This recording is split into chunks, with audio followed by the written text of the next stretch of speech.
குமாரே உனக்கு அவ்வளவுதான் மரியாதை என் ஆளை பத்தி பேசினேன்னு வச்சுக்க.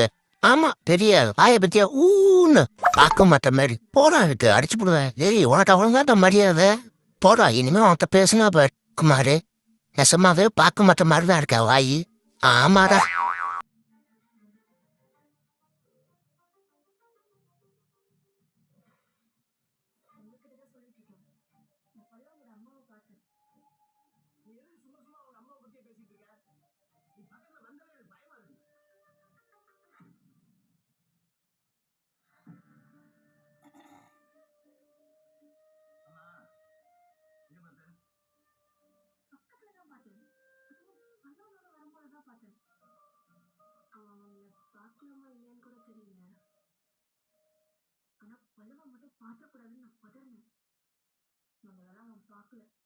நீயும் பார்க்காமலே இருந்திருக்கலாம்.